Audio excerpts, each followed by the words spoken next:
All right, we're moving into the concept of poetry. Итак, мы с вами переходим вообще к концепции поэзии.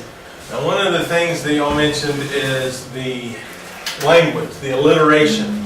И то, что мы уже с вами упоминали в разговорах, это особый поэтический язык. Да? I think somebody even said rhyming. Кто-то упомянул рифму. Да? Now, one of the hard things to do when you translate poetry И одна из трудных вещей, когда вы переводите поэзию, is to have the sound carry across. это как передать звукопись, да, то есть то, как звук даже передает ту или иную мысль или ощущение. That's one thing I really enjoy coming over here and singing in church on Sunday. И это то, что мне нравится, когда я приезжаю сюда и пою в церкви по воскресеньям. Is singing songs in Russian to a tune that I'm familiar with. То есть я пою на русском те мелодии, к которым я уже привык, они знакомы. It has a very different flavor. Совершенно другой аромат возникает у этих песен. Well, how do you translate Hebrew poetry into Ukrainian? Но вопрос, как же нам перевести еврейскую поэзию на украинский или английский язык? Или русский. And that's difficult. И это сложно. But Но one thing that Hebrew does is a way that translates into every language. есть кое-что в еврейском языке, в еврейской поэзии, что позволяет переводить ее на любой язык мира. Parallelism. Параллелизм. You would think God thought this up. Вы, наверное, думаете, что вот, да, Бог придумал это. So one of the wonderful things about Hebrew poetry is it translates well. И действительно, что прекрасно в еврейской поэзии, одна из прекрасных черт еврейской поэзии, то, что ее легко переводить. Now, the more you learn the language, there is alliteration. There is some rhyming. They don't rhyme, but they do other things with the language. Чем больше вы понимаете язык, тем лучше вы замечаете вот эти тонкости, там, где-то там скрытые рифмовки, хотя они не рифмуют обычно, но есть такая звукопись, аллитерации и другие приемы. But there's 4 types of parallelism that we'll focus on. Но есть параллелизм, как фундаментальный прием, и есть 4 типа параллелизма, о котором мы с вами поговорим. And while this is primarily in the Psalms, И в первую очередь мы видим, как параллелизм проявляет себя в псалмах. all the wisdom books are written in some type of poetry. Все книги мудрости написаны на поэтическом языке, в том или ином виде. So if you've copied these down, we're going to work through each one of these 4 in an example. И перепишите себе вот эти 4 типа параллелизма, и для каждого из них мы приведем пример. Это ногой топает преподаватель. Что? Ногой топает. Are you stomping your feet now? Yes, I'm stomping my feet. You need to know these 4. Я топаю ногой, громко, вам нужно это знать. 4 types of parallelism. Итак, 4 типа параллелизма. All right, so let's turn to Psalm 18. Давайте перейдем к Псалму 18. 17, простите. I'm going to look at my English Bible and you make sure I'm in the right spot. Is that 17? Yeah, 17. Yeah, 17 now. Yes. Мы не успели переписать. Подожди, could you turn back the PowerPoint so they would make the notes?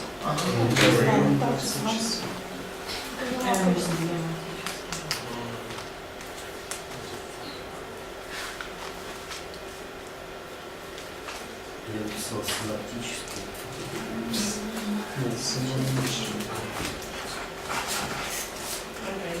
All right, so we'll run through these and look at examples as they're explained.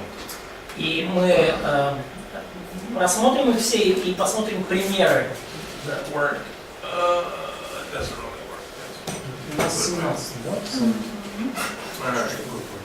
Да, 17. So the first one is synonymous parallelism. Итак, первый тип параллелизма – это синонимический. Now this is the basic way Hebrew poetry is structured. И это базовый ключевой прием, согласно которому структурирована еврейская поэзия. narrative is generally done by this wayektal form. Have y'all talked about that? Wayektal, or the Hebrew verb that's preterite form, or how do you say it? The imperfect with a vav consecutive. Ага. Да, то есть повествование, вот эти исторические книги структурированы в основном через вот этот imperfect, когда последовательность действия определенная. Yeah, so when you're reading through narrative, То есть когда вы читаете повествование, например, you'll look down this thing, like here's an example. You'll see a vav and an imperfect. Вы смотрите vav и потом глагол в имперфекте. That is not the normal structure in poetry. А в поэзии это не работает. Это не является нормальной структурой в поэтическом тексте. So what the normal form is going to be this parallelism. Нормальная, обычная форма в поэзии это параллелизм. And by the way, this psalm, like I guess 17 is what y'all are looking at, is the same psalm that's in 2 Samuel 22. И вообще вот этот Псалом 17 это тот же самый Псалом, который мы читаем во второй книге Царств, в 22 главе. And so Hebrew poetry is found in other parts of Scripture. Поэтому еврейскую поэзию мы видим и в других, в общем-то, частях Писания, не только в поэтических книгах. All right, so let's look at verse 4. Давайте посмотрим 4 стих. Это 5 наш. Let's see. Let's see. Is that verse 5 for you guys? It's in our text, verse 5. But it Okay. doesn't matter. I have to tell. Woo! Boy, this is going to be tough. I got the wrong number of psalm, and I got the wrong number of verse. It's okay. It's not your problem. It's an issue of old Russian Bible. Okay. All right. So, all right. Here we have. Would somebody read that? 5 стих, 17 Псалма. Прочтите. В синодальной Библии. Объяли меня. Муки смертные и потоки беззакония устрашили меня. So this is the cords of death encompassed me. Yep. Okay. Okay. So notice that the second statement reiterates the first. Обратите внимание, что второе утверждение фактически подчеркивает первое, да, оно согласуется с первым. And it uses similar terms. И там используются похожие, близкие термины. So we call this synonymous Поэтому parallelism. мы называем этот параллелизм синонимическим. So notice the cords of death and torrents of ungodliness are about the same thing. Муки смертные, потоки беззакония — это примерно одно и то же в данном контексте.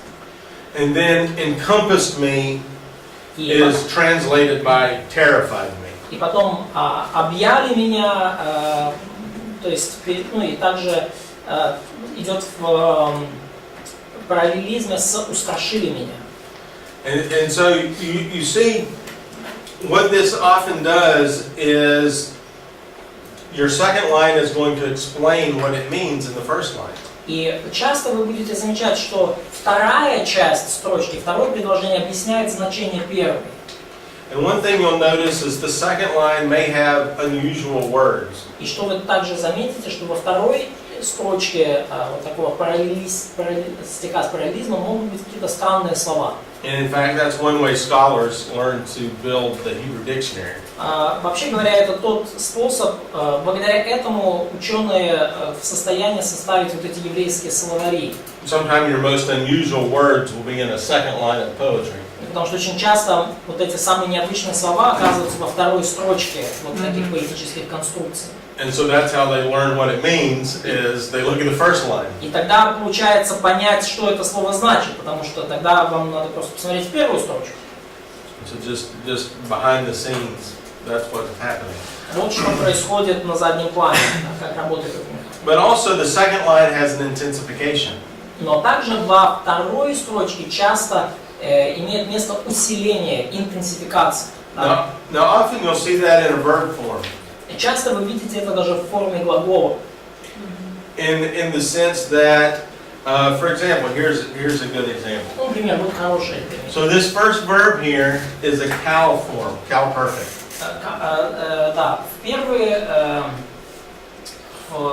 глагол, да, это кал. Whatever the normal. Да, это время кал, да? Вы так называете его? The second verb is pl. И Это про Биньян. биньяны говорит. А? Про биньяны, а не про времена говорит. ну да, обвиньян это что? Это не время. Да. Ну, короче, Категории. Да, ну понятно. да. We're in English Да. again, but Да, теперь, значит, объяли этот коау и устрашили это уже Пьер. so you see an intensification. То есть вы видите определенное усиление. Now this is not on the test. This is just advanced information. И это не для экзамена, это просто такая продвинутая информация. But your base statement is the first line. Ваше ключевое утверждение это первая строчка.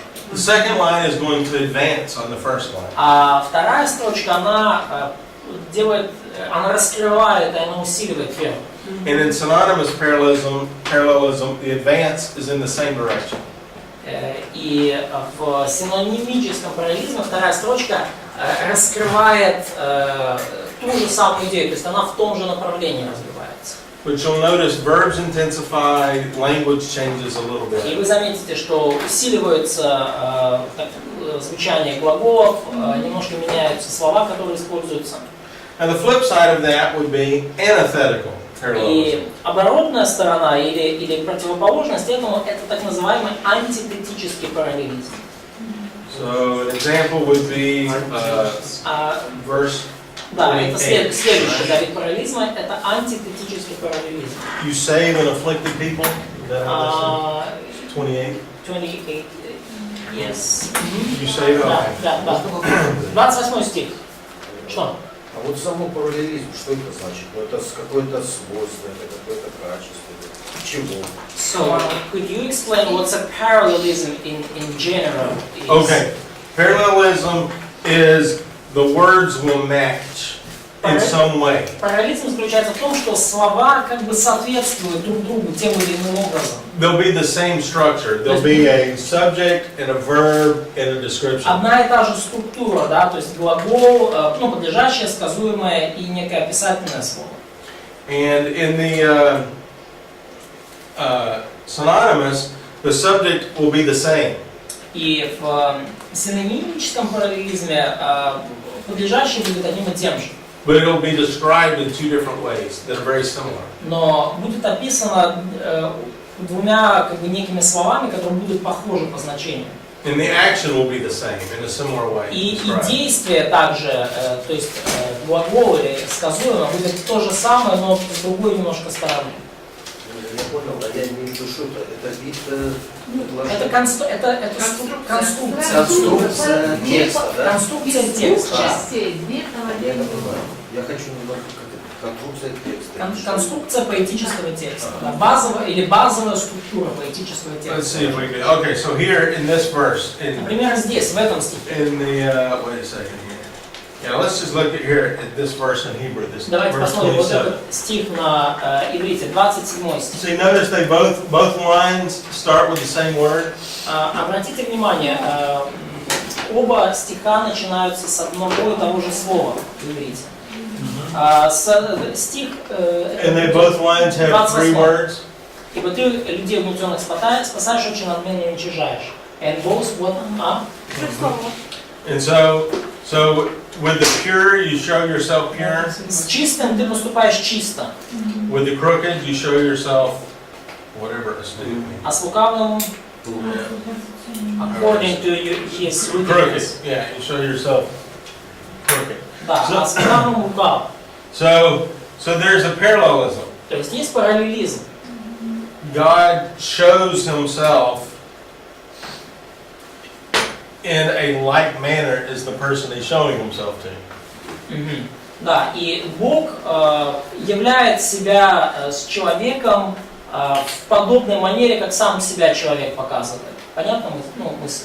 Нет, это So you see how that goes together? Идея стиха в том, что Бог является человеку таким, как сам человек как бы себя являет. Да, с чистым чисто, с лукавым по лукавству.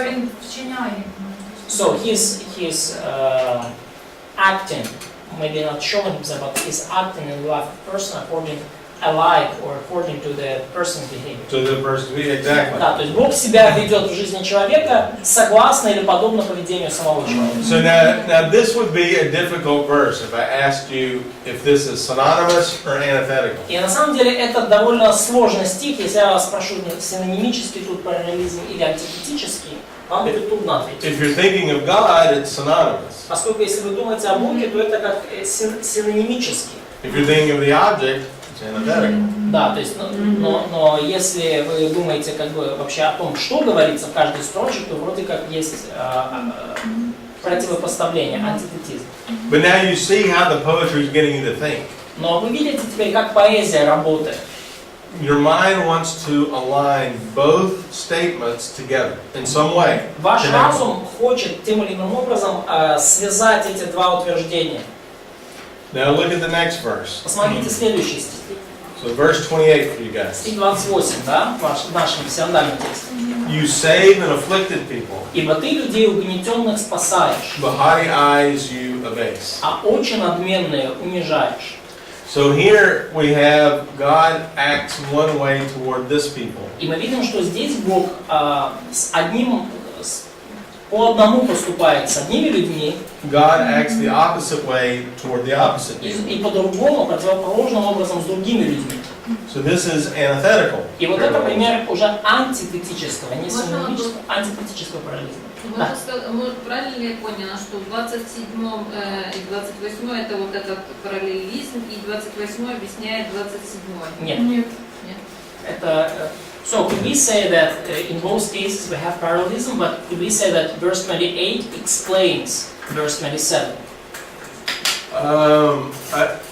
Or they just... Verse 28 explains verse 27. Yeah, I mean, no. In your text, verse 27 explains 26. Could we say that this phrase, "For thou dost save an afflicted people," explains the previous one, "With the pure thou dost show thyself pure"? I think that's a wonderful springbutt question. Я думаю, это отличный вопрос из разряда снять с языка или пружина в одном месте. So yes, to answer your question, Ответ yes. да, отвечая на наш вопрос, да. But what we're going to focus on in this basic Hebrew class Но в данном случае, на чем мы будем фокусироваться, у нас сейчас пока основы, азы еврейской поэзии. is one verse at a time. Мы будем фокусироваться на как бы один стих за раз. Мы не говорим сейчас о взаимосвязи. And we'll concentrate on one verse, 1a versus b.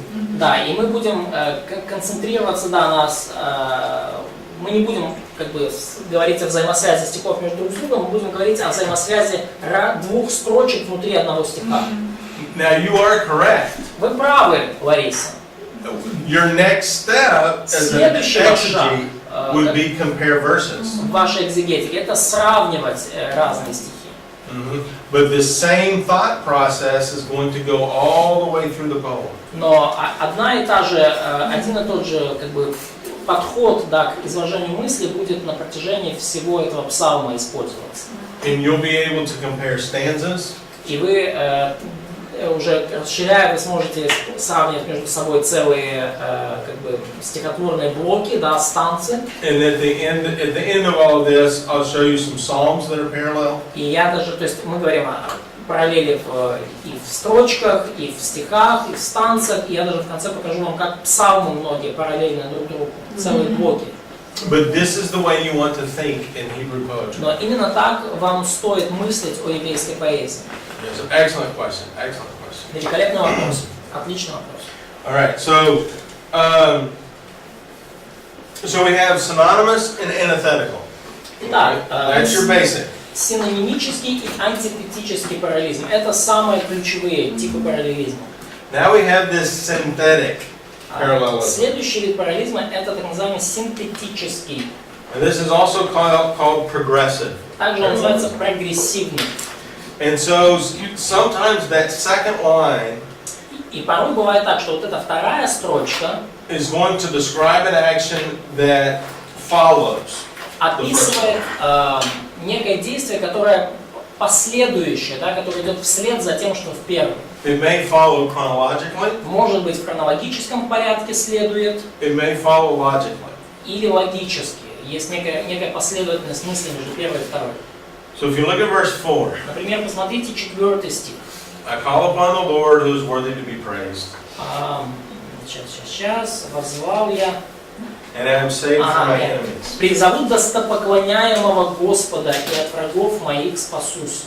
So again, we have Это two lines. 4 стих в том же псалме. Ну, вид параллелизма. Это синтетический. Yeah. Да, синтетический. Да. Господу воззову достойному хвалы в современном, и от врагов моих спасусь. Мы видим две строчки. So we have a first line that sets the stage. Первая строчка, она как бы закладывает контекст, да, закладывает мысль. Oh, I'm sorry. Well, yeah, okay. And then the second line is going to add to that thought. И вторая строчка, она уже добавляет к этой мысли. But the key is you want to keep thinking in parallelism. Но идея в том, что вам по-прежнему нужно мыслить в категориях параллелизма.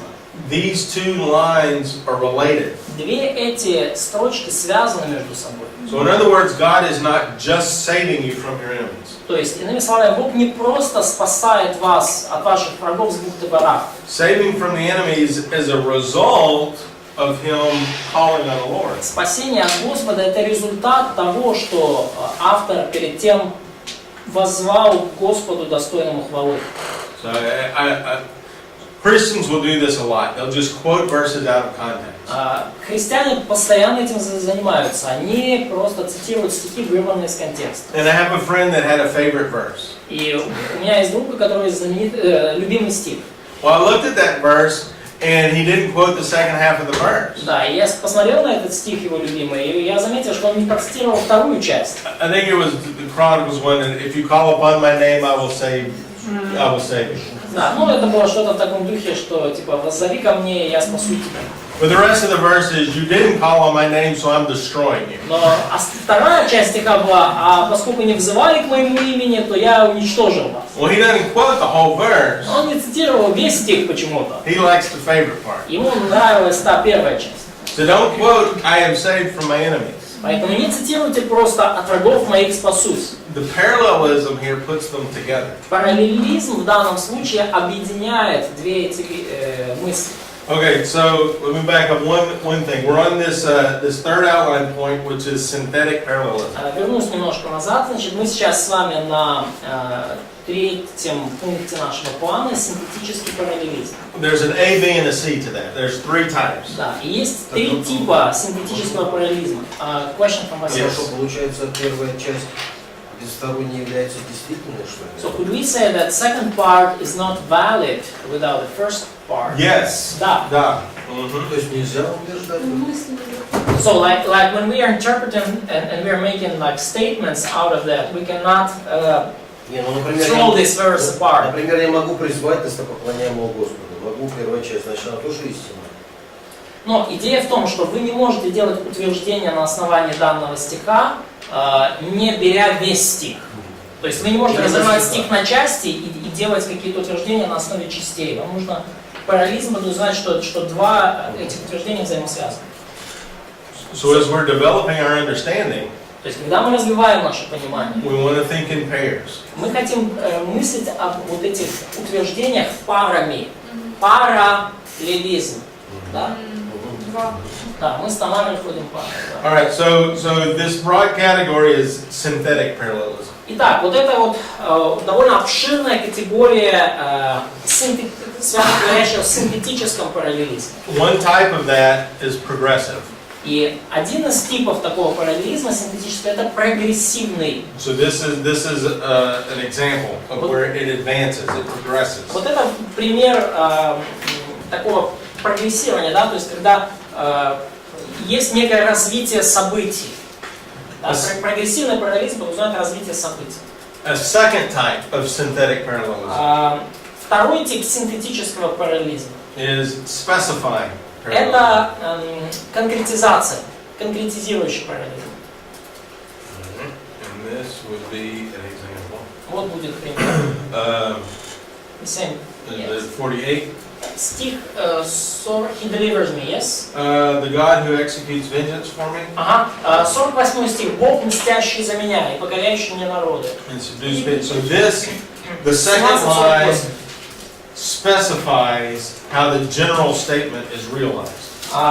И вторая строчка в данном случае объясняет, что обозначает первое, конкретизирует. So in this case, the first line is a general statement. В данном случае первая строчка это общее утверждение, да? The God who executes vengeance. Да, Бог мстящий за меня. Now, the second line now specifies how God does that. И вторая строчка, она объясняет, каким образом Бог мстит за Давида.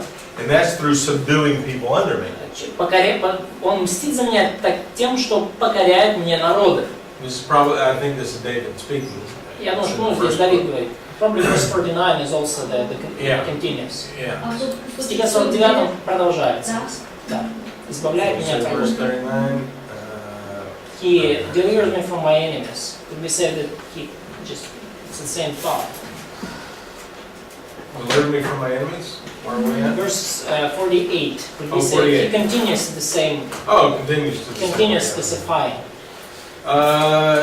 Yes, exactly. Да. And so back to Larissa's comment, Да, возвращаясь к комментарию Ларисы. 47 and 48 would then be parallel. Да, 48-49 стих, да, они как бы вместе идут пакетом. Yeah. So if you move Они up one тоже level, параллельны друг другу. you'll see those connected that То way. есть со временем, когда мы научимся различать вот эти взаимосвязи. Okay, so we're on synthetic parallelism. Итак, мы говорим про синтетический параллелизм. Now the third type would be complementary. И мы сказали про три подвида синтетического, мы упомянули два: прогрессивный, конкретизирующий, и еще один тип это комплементарный или дополняющий. Okay, so that'll be verse 22. Это стих, например, 21. So here the second line is going to provide a perspective that complements the first statement. И в данном случае во втором утверждении есть некий взгляд, который дополняет первоначальное утверждение. And here you'll have two different statements, И здесь мы видим два разных утверждения, but they complement each other. но они дополняют друг друга. So the Lord has rewarded me according to my righteousness. No, verse 22. Да, стих 22, простите. For I have kept the ways of the Lord. Yes. Да. Ибо я хранил пути Господни и не был нечестивым пред Богом моим. Это 17:22.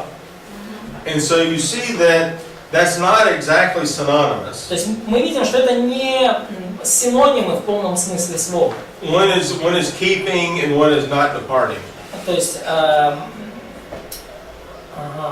we have it translated Yeah, the differently. verbs are different. Okay. Да, то есть там разные глаголы, да, то есть в современном переводе «я хранил пути Господа и не сделал зла, отвернувшись от Бога моего». То есть в одном случае хранить, в другом случае не отвернуться. But it's not really an opposite thought. Но при этом это не противоположные мысли друг другу, это не антоним. So that second line really complements the first line. Вторая строчка дополняет очень сильно первоначальную. So that's the synthetic parallelism. Это синтетический параллелизм. But once again, that we want to think in these pairs. И опять же, мы хотим мыслить такими вот парами, мы хотим видеть эти пары. Now the fourth is a difficult category. И четвертая категория, она очень сложная. So the parallelism can become a little bit more complex. Параллелизм может действительно Смотрите, как называлось. быть довольно сложным, эмблематический. Да, перед этим синтетический, да, три подвида: прогрессивный, конкретизирующий, дополняющий. So those are the three categories of synthetic. Yep. So now the fourth is emblematic. И теперь мы говорим о четвертом глобальном виде параллелизма, эмблематический. And sometimes a third line is added И to the first two. third line, ага. И в данном случае мы видим, третья строчка добавляется к первым двум. And Third line is added to the first two. yeah, so we have a triplet И мы added to видим the couplet. такую не просто парный, да, параллелизм, но мы видим триоль такая, музыкальными словами говоря, или тройка стихов. So here in verse 18, И здесь в 18 стихе, He delivered me from my enemy, а, a strong enemy. да, стих 18, да. Он избавил меня от врага моего, сильного, And from those who hated me, и от ненавидящих меня. that's the second line. Это вторая строчка. And then a third line is added, for they were too mighty for me. И третья строчка, да, которые были сильнее меня, или поскольку они были сильнее меня. So you'll see that the first two lines are synonymous. Мы видим, что первые две строчки, они синонимичны. Да? Он избавил меня от врага моего сильного и от ненавидящих меня. So now you want to relate the third line to the two together. И теперь вам нужно связать третью строчку с первыми двумя. And so the two versus the one would be an explanation. So that's the emblematic. So you'd have line 1, Итак, строчка line первая. 2, line 3. So the first thing you do is connect these two. И первое, что вам нужно сделать, это объединить первые две. Yeah. Да? Объяснить, каким образом первые две взаимосвязаны. So you'd say that's И вы synonymous. скажете, ну это синонимично. And then you would connect these two. И потом вы связываете как бы первую и вторую вместе с All of третьей. this and this one. Э, And so you would call that emblematic. И вы называете такой вот подход эмблематичным. And so this is just more of a pattern. То есть мы видим здесь своего рода закономерность.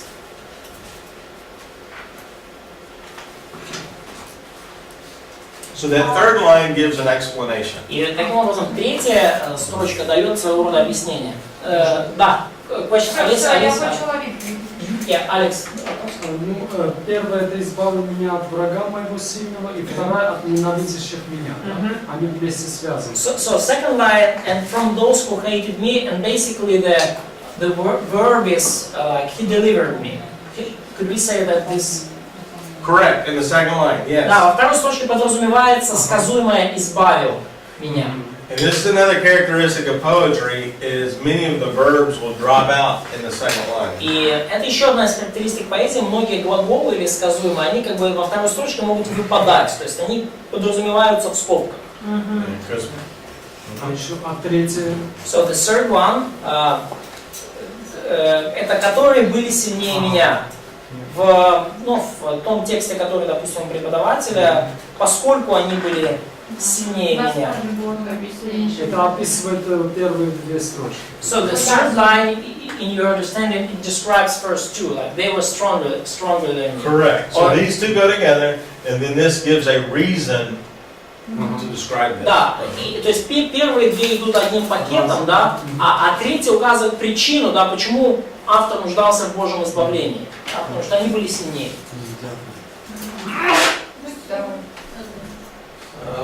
Let's just look at another example. Давайте посмотрим еще один пример. Это тоже, да? Verse 31. Стих 31, yes, our text. Is that right? As for God, His ways is blameless, yes? That's not the one I'm looking at. This one. 38 может быть? 38. Verse 38, would we say that this one is emblematic?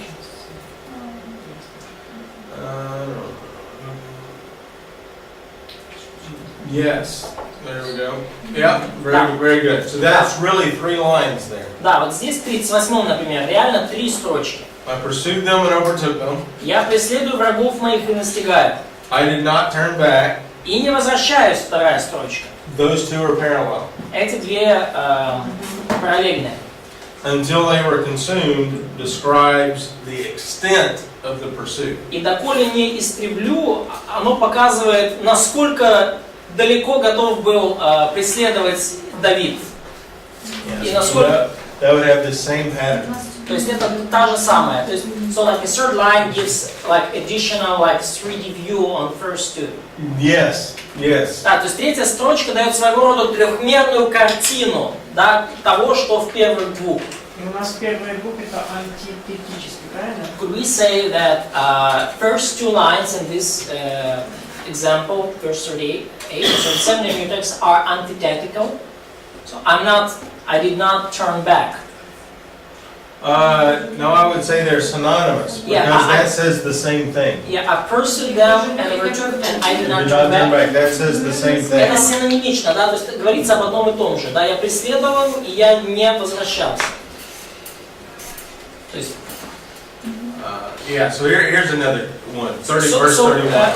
I probably see the root of the question. When we talk about synonymous or antithetical parallelism, we don't talk only about the meaning of the verbs, because verbs here are antithetical, but the meaning of the whole is synthetic. Yes, that's exactly right. Да, ну, то есть, когда мы говорим о синонимическом и антитетическом параллелизме, очень важно понимать, что мы не говорим лишь об отдельных словах, в особенности глаголах, да, мы говорим о значении целой строчки. Хотя преследую и не возвращаюсь, да, это как бы параллель, ну, антонимы как глаголы, да, преследовать, но смысл, да, целых строк один и тот же, поэтому мы говорим, что это синтетически. Да, интересно, эта классификация появилась намного позже, да, как были написаны.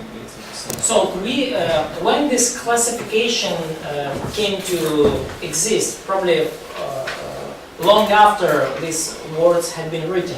So, Oh, sure, yes. Конечно, конечно. Yeah, So these labels are trying to describe what we read.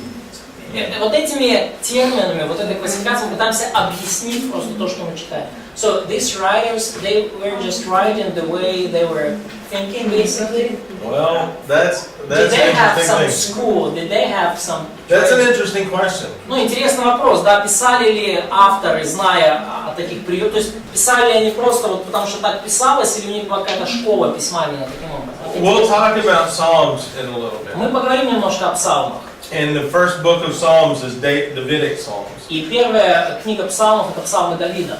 And so Первый, ну, раздел. David was a genius in music. И Давид в вопросах музыки был гением. So did he start this? I don't know. Начал ли он вот такую традицию, я не знаю. And the next book of Psalms would be the guys that David picked as the priests that would sing. И в следующей книге Псалм мы видим произведение тех священников, которых избрал Давид, да, и которые The должны Psalms были of петь. Korah. Псалом сынов Кореев, например. So they obviously would have learned the Davidic way. То есть они, очевидно, уже научились у Давида его подхода. Well, once they got started singing, well, now you have the whole way of doing it. Но когда они начали уже петь и практиковать это, то уже этот подход выработался, ну, уже как бы в нечто даже большее, чем изначально у Давида. And of course, Proverbs, Ecclesiastes, and Song of Solomon come out of that school. И, конечно же, притчи, Экклезиаст, Песни Песней, они уже как бы вышли из этой школы, да, то есть это было уже развитием данного подхода. Является ли это, ну, вообще, ну, признаком восточной литературы, восточности? So could we say that this way of putting thoughts together in poetry is not just a Hebrew poetry, it's an Eastern poetry in general? I don't know. Я не знаю. Я не знаю. So that's a good question. Это хороший вопрос. Do we have other like ancient literature? There is that is ancient literature, structured that way? and I'm not certain. Я не уверен, отвечая на ваш вопрос. I want to lean towards saying yes, but I don't know for certain. I Я haven't studied it. хотел бы как бы, я склоняюсь к тому, чтобы сказать да, но я не могу сказать наверняка. Could we say Moses Psalms, like we have like in Exodus 15 and some other, like could They're we written say in a that, similar manner. ну, например, псалмы Моисея, да, которые там в Исходе 15 главе, и, по-моему, там 80 какой-то, да, они написаны в подобной манере. По поводу 38 стиха еще раз вопрос. Verse 38. Я здесь вижу просто 4 глагола, и мне кажется 4 строчки, а не 3. So I see 4 verbs here, and I'm putting those together like I have 4 lines basically. I pursued my enemies, and I overtook them. I did not turn back until they were consumed. So she's a little bit confused. Why did you put first 2 verbs, pursued and overtook, in one line? Let's see. То есть я смущаюсь, Well, что... here's the Hebrew. Вот иврит. So, let's see. Раз, два, три, четыре. Будем говорить пару слов. Нет, раз, два, три. Okay, so these little marks right here. Вот эти маленькие отметки You здесь. see that mark? Видите? Да. I've got to pull out my little doodah that tells me this. I'm getting more advanced than I was prepared for. Да, мне надо тут достать свои заметки, да, потому что тут Okay, now вы требуете от меня более продвинутого уровня, чем... I think that's called an ahnach. If yes, that's correct. So this little caret, Вот this это little V, маленькая стрелочка будет перевернутая в. that's called an ahnach. Называется афн. And that gives you the middle point of the verse. И это указывает на середину стиха. Ага. So all of these words go in the first half, Поэтому все вот эти вот глаголы идут в and первой these части. words go in the second half. Вот эти идут во второй. Now, if you look at this one, Если вы посмотрите на этот this значок, little curvy mark, вот маленькая как будто запятая, I don't know the name of that one, я не знаю, как она but I называется. think it gives you the quarter mark. Но эта отметка указывает на четверть стиха. So these two words go in the first quarter, То есть вот эти два слова идут в первой четверти. and this is the second quarter. Это вторая четверть. And this, that's the vowel. And I think this is the other one. So this little curvy mark on the И top вот эта вот маленькая отметка наверху puts these two words together, объединяет вот эти два слова. and these two go together. И эти два идут вместе. And so since this is a phrase, until they were consumed, И поскольку вот эта вот вся фраза «пока доколе не истреблю их», I would make that the third line. то она вот таким образом выделена, я по этой логике выделяю ее в третью строчку. So I think all this goes together, Я думаю, вот эта вся первая половина идет одним пакетом. then these go together, Поэтому потом следующая фраза идет and that goes together. и следующая. А как узнать у вас? But you're getting advanced. Не, могли бы нам показать эти точки? So could you show us this point, or it's just you need to have lots? That's going to be a point either at the end of today or beginning of tomorrow. Либо в конце сегодняшнего дня, либо в конце, либо в начале Вот завтра. эти значки, это как бы Синайский кодекс внес, ну, там появились. Это как или какой-то Масорет. So these signs, have they been done by Masoretic scribes? Or, Yes. Да, масоретские переписчики. So the Masoretes added these things to help you divide the poetry. Масоретские переписчики, они добавили все эти вещи для того, чтобы помочь нам различать поэзию, разделять на... So you have VHS, is the Stuttgartensia, the Hebrew Bible. У вас есть вообще еврейская Библия? Да, вот четыре. Да, там Есть. Не-не-не. Выше. Не так, самое They have those. Yeah. So if you look in the first pages, Если вы it'll посмотрите tell you what those marks are. на первую... Oh, the little brown marker in the middle, Да, the там, bookmark. где закладка, вот... No, yeah. Вот это вот, да. Да. Ага, вот эта закладка, да, объясняет вам, что... There you go, yes. This is very important in your VHS. It's not just a bookmark. Да. Yeah. В вашем еврейском тексте это очень важная информация, это не просто закладка. А если ее нету? What if we don't have one? Значит, она потеряна. You don't have a VHS or a bookmark. Да, если нету закладки, да? Да. Bookmark. Сделали. Copy one. Copy one. Yes, just copy one, laminate it. Сделайте ксерокопию и заламинировать. Ага. So the most important things are the achnot. This divides it in half. И поэтому This little- наиболее this little важная thing. отметка это вот это афна, да, это разделяет стих наполовину. And these are the next two. И эти следующие две по важности они разделяют на четверть. And that divides it in quarters. Да, на четверть. Now all the other stuff in there, it gets real complicated. Все остальное там, что написано, ну там уже можете сильно усложниться. Now for you music ministers that want to go to a PhD, И если вы музыкальный служитель, который хочет защищать докторскую по этой, знает, nobody's been able to figure out the music. а?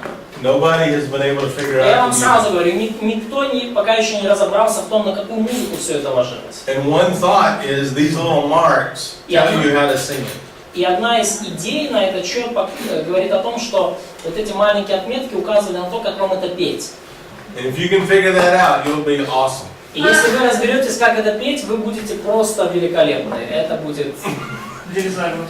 So anyway, very good question. Whoever got us down that rabbit trail, excellent question. Очень хороший, да. И тот, кто вот нас, как бы, тот, кто, короче, нас вот повел по этому пути, тот, кто нас вот отклонил в сторону в эту тему, тот молодец. But I don't want to get that complicated right now. Но опять же, я не хочу все сильно усложнять прямо сейчас.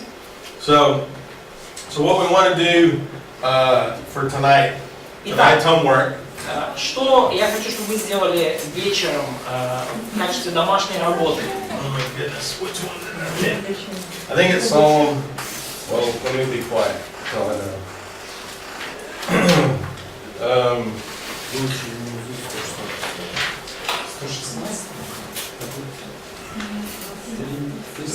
The next Psalm. Следующий псалом. So that will be, what is that? Psalm 18. Yes. For in the Russian Bible. Псалом 18 в синодальной Библии. Psalm 19 in Hebrew, Psalm 18 in the Russian Bible. Там, где небеса проповедуют славу Господа. Okay, so I want you to run through these verses. И я хочу, чтобы вы просмотрели все эти стихи. And just take the 2 lines. И выбрали 2 строчки. And give me one of those 4 things. И указали мне на один из 4 видов параллелизма. Synonymous, синонимический, antithetical, антипатический, synthetic, синтетический or emblematic. или эмблематический. And that's all. That's all. Все. Don't make it too complicated. Не Don't be the усложняйте. subsets. So they need to pick just one verse. No, all 14 verses. То есть вам что нужно сделать? Вам нужно рассмотреть все 14 стихов. И на каждый из вот этих стихов, да, на каждую пару, да, указать, какой там вид параллелизма. Не один стих какой-то. And you want to compare 2 lines at a time. И вы сравниваете как бы, по 2 строчки за раз. And I want just 1 word per verse. И я хочу, чтобы на каждый стих было одно лишь слово. Well, I think verse 13 has 4 lines. Wait a second. Verse 14. Да, но... Verse 14 has 4 lines, so just treat that like 2 verses. Да, в 14 стихе там 2, на самом деле, как бы, 2 пары, поэтому относитесь к нему как к 2 стихам. And so that's all you're doing. I mean, if you could dump this psalm on a sheet of paper. In one sheet of paper. Yeah, just 1 sheet of paper so that you have the words of it.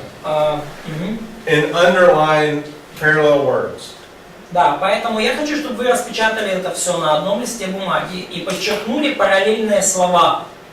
Выделили параллельно, какие как бы, слова параллельны друг другу. Like 1 line for the verbs. То есть каким-то одним способом обозначить подлежащее, да, глагол. And 2 lines for the subject. Там, там еще каким-то способом подчеркнуть подлежащее, да, или существительное. And then the rest of the verse obviously will be. Да. Ну или как-то, ну или как в школе, да, 1 строчка подлежащая, 2 сказуемые там и там уже какой-то знак на. And then out to the edge just put synthetic. Да, и сбоку укажите там синтетически.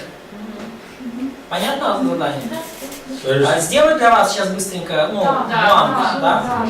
Ничего себе на всех один синодальный перевод или... Нормально. А? Ну, значит, сори, тем, кому окремо, тем окремо. Сейчас. Простите. And then bring that on Thursday. Да, и вам нужно это в четверг принести. So there's just 15 verses, so 15 стихов. not real complicated. Don't make it too complicated. Не очень сложно, и не усложняйте, пожалуйста. То, что не сложно. So are we going to make a break now? Yeah, and I'll grade that and bring it in Thursday, and that will be one of your grades. Да, значит, значит, да. So I would like to make them the list of verses, but do you want me to put those in pairs? To put verbs in pairs? Yeah. However you do it, if you just put a mark under, like, 1st line verb, 2nd line verb. I know you saw it, you know? And then 2 lines under the subject, 2 lines under the subject, and then give me a synonymous. S-Y-N or Okay. something. Some abbreviation. Зачем город Слова Давида? 14. В оригинале есть начальник корпорационный. Что? В оригинале есть начальник корпорационный. Do we have this phrase for the choir director in the original text? Ah, good question. Хороший вопрос. Есть. In your Hebrew Bible, В еврейской Библии you want to see Lamnatsa Mitzmor Ladavid. So this is a Psalm of David, and I guess this is for the choir director. So yes, that would be in the Hebrew Bible. да, это есть в еврейской Библии. Now, what I have in my English Bible that just describes it, that's not. But this Psalm director and Psalm of David, yes. В английской Библии, ну, как бы нет некоторые части вынесены в сноску, но вообще в еврейской Библии, да, это часть текста. Now there is discussion on did the Masoretes add that or not. И есть дискуссия о том, масоретские переписчики добавили это или это было, ну, как бы частью оригинала, но... But quite often that is the first verse in the Hebrew Bible. Но очень часто это действительно первый стих в еврейской Библии. All right, so let's. А можна уточнити стосовно цього останнього, що ми розглядали, так? Емблематично. Там перші два рядки, вони завжди будуть синонімічні? So Чи не this завжди? emblematic parallelism. So the question about it. In this case, would we always have first two lines paralleled synonymically, or it could be antithetical or synthetical in the first two lines? Yeah, so you'll have synthetic or antithetic or whatever right here.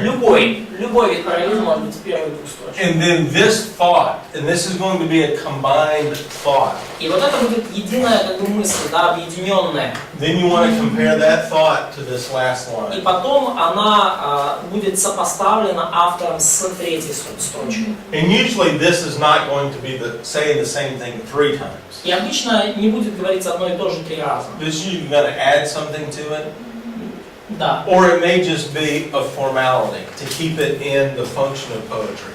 Да, то есть это будет некое добавление, некая дополнительная деталь или просто некая формальная строчка, чтобы это, ну, оставалось поэзией. And that's what emblematic means. It's just a format. Да, и вот что, собственно, означает эмблематически, да, эмблема, да, то есть просто некий формат. А третья строчка, она всегда играет роль объяснения, или она может быть... So this third line, is it always work as explanation or like give some additional details, or how would it work in They the work in different ways, yeah. And usually this first word is going to tell you, is this a Обычно первое слово вам result? скажет. Is it time related? Или это результат того, что было ранее, или это как-то связано по времени, Is it logically related? или есть ли какая-то логическая взаимосвязь. You'll have until or therefore. То есть будет некая там и потому, или пока, или... Any of those words. And then that word will kind of give you the connection. То есть тогда вы можете уже увидеть, каким образом связано третье с предыдущим. Alright, so that's the homework. Let's get back to some additional information on poetry. Это домашняя работа ваша, и давайте вернемся к некой дополнительной информации о поэзии. That's all we're going to focus on in this class is the parallelism. Да, но это то, на чем мы будем фокусироваться в первую очередь на данном курсе, это параллелизм. But there is more to poetry. Но вообще есть больше разных аспектов, которые касаются поэзии в целом. So, things to observe as you look at Hebrew poetry. И когда вы рассматриваете еврейскую поэзию, вот еще на что нужно обращать внимание. The terminology is going to be different.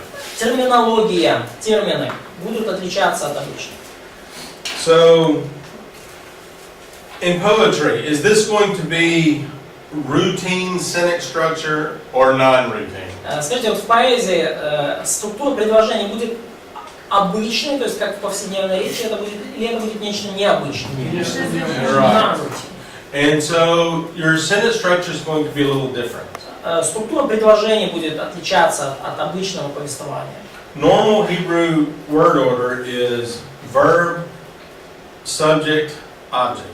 обычно еврейское предложение строится как глагол или подлежащий, сказуемый субъект, да, то есть подлежащий, и объект, некое дополнение.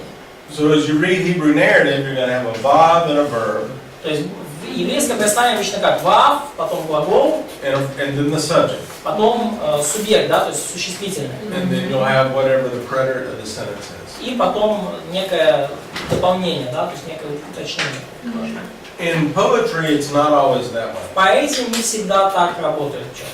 So here, the first line may be verb, subject, object. То есть здесь первая строчка может быть как обычно, да, глагол, существительное и некий объект. In the second line, to be in poetry, Во второй строчке, например, в поэтической речи, it may be object, subject, verb. может быть так, что объект, потом субъект и потом глагол только.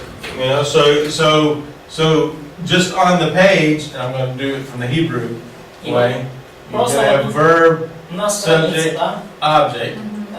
In the second line, object, subject, verb. то есть вот так оно может выглядеть, да? So this kind of has the little flavor of a chiasm.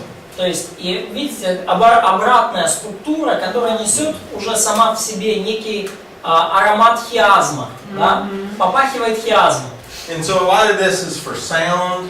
И часто такие приемы, они делаются просто для благозвучия, It may be for presentation, либо для более интересной подачи материала, for memory's sake. для того, чтобы легче запоминалось. And so poetry will move it around. It's different. Поэтому в поэзии все как бы немножко как бы сдвигается, да, все меняется по сравнению с обычной речью. The terms also are going to be much more figurative. Также термины намного чаще будут использоваться в неком образном, небуквальном смысле. Now let's pause for a second on figurative language. Давайте немножко сейчас сделаем паузу и пока отложим вопрос образных и буквальных выражений. Psalm 23, the Lord is my shepherd. Например, поговорим, да, Псалом 22, Господь есть пастырь. Now, when it says the Lord is my shepherd, that's figurative language. Когда говорится, что Господь мой пастырь, это образный язык. But does that have a meaning? Но есть ли значение у этого образа? Да. Yes. Да. And it has one literal meaning. У этого образа есть одно буквальное значение. Now, in the ancient world, a shepherd was a name for a king. И в древнем мире пастырем, пастухом часто называли царя. Это был один из терминов для царя. It certainly speaks to the Lord in kingly language. Поэтому и очевидно, что о Боге в этом, с помощью этого образа говорится как о царе. Используется язык, свойственный для описания царей. But the shepherd also cared for the needs of all the sheep. Но также пастух заботится о нуждах овец. So the meaning of this psalm involves kingship.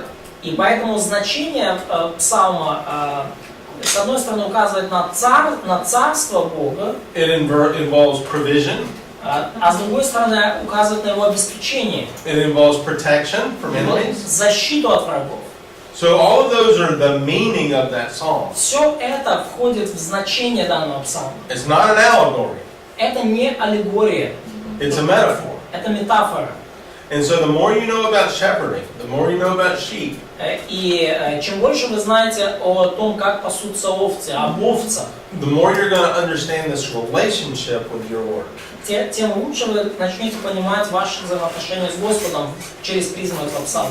But the figurative language is restrained. Но образный язык таким образом спектр значений ограничен. And I say this particularly thinking forward to next week, to Song of Solomon. И я говорю это, держа в уме то, чего мы коснемся на следующей неделе, и особенно Песня песней. When the woman says, I want you to kiss me on my lips, Когда женщина говорит, я хочу поцеловать тебя в губы, that is not a Christian asking Jesus to kiss him. да, то есть, или я хочу, чтобы ты поцеловал меня в губы, это не то же самое, что христианин просит Иисуса поцеловать его в губы. That is a Или wife. церковь просит. That is a wife asking the husband to arouse me. Это жена, супруга просит мужа, чтобы он ее немножко подогрел, так сказать. Okay, and when we get into some of these psalms, and there are messianic psalms, И мы доберемся с вами и до псалмов, включая мессианские псалмы. we are talking about the Messiah, И нам нужно понимать, что в этих псалмах мы говорим о Мессии. but it's not an allegory. Но это не аллегория. So, figurative language, there will be metaphors, and those things we need to understand. Поэтому образный язык, будут встречаться метафоры, нам нужно понимать. Let's see, what else we have here? Oops, I went. Non-routine terms. Okay.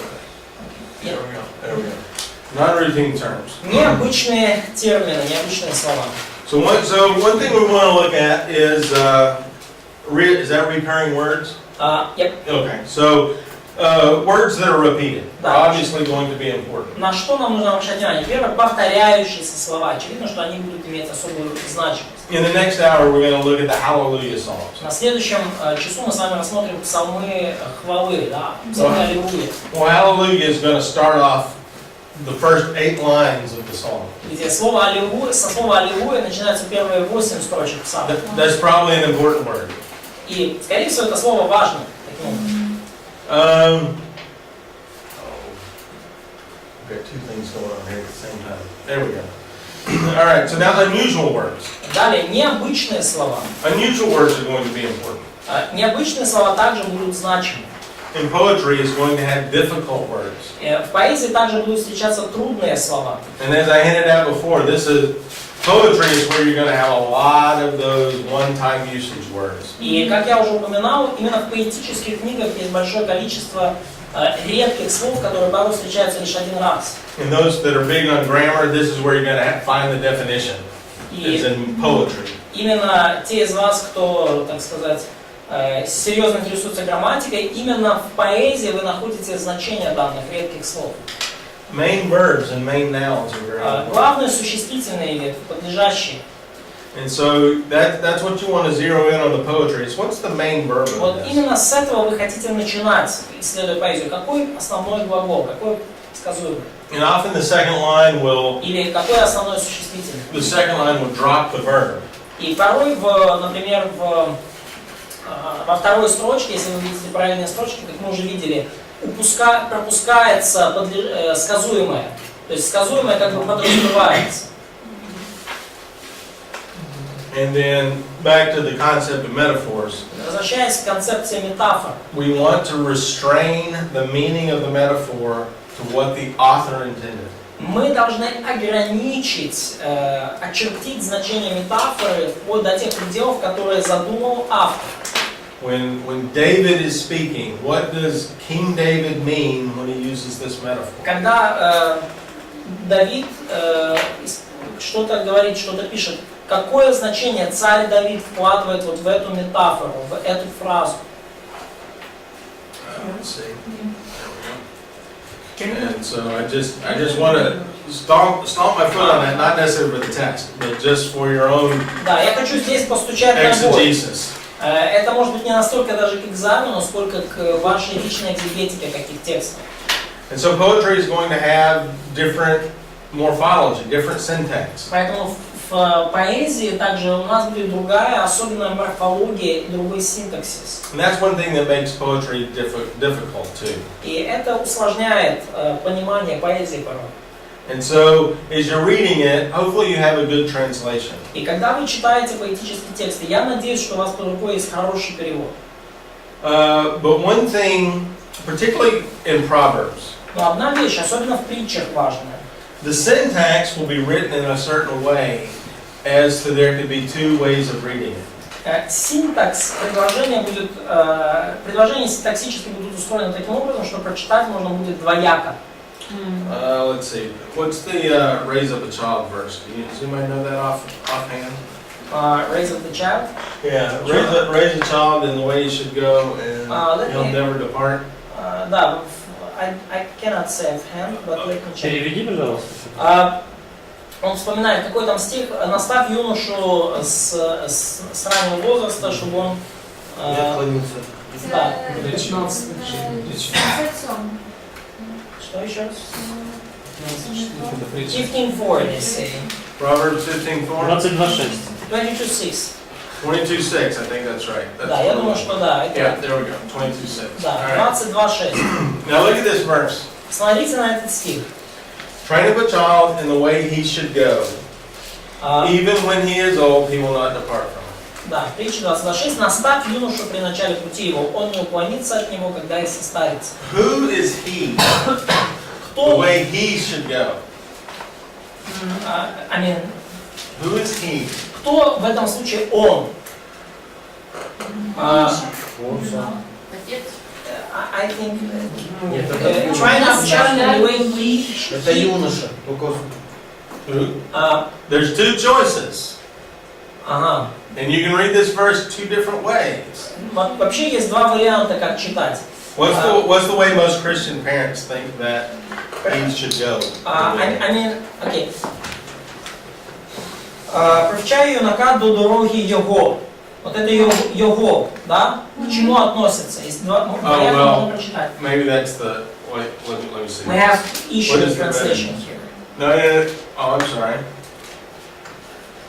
Train up a child in the way he should go. You're asking a question about this he in the first line, yes? Or about the second line, even when he is old. Yeah. Hang on a second. Let me see. Секундочку. Grandchild in his way. Sorry. The way the Derek. Oh, here. This is the thing. In his way. Да, то есть, So what is his way? Його, чья дорога? Like the young man's way. Is it the child's way? Это дорога юнака? Or is it the Lord's way? Или это Господний путь, да? Украинский перевод лучше. Привчай юнака до дороги его. Чья дорога? You can't tell from the syntax of the Из verse. синтаксиса невозможно сказать. So let's think this through in two different ways. И давайте поразмыслим об этом, посмотрим с двух сторон. If you train a child the way the child wants to go, Если вы приучаете юнака до дороги его, в том смысле, привчаете до того, куда сам юнак хочет идти, that child will never be a good person. никогда такой юнак, никогда этот человек не станет хорошим человеком. When he's an old man, he will always be selfish. И когда этот человек состарится, да, когда станет старше, он всегда будет эгоистом.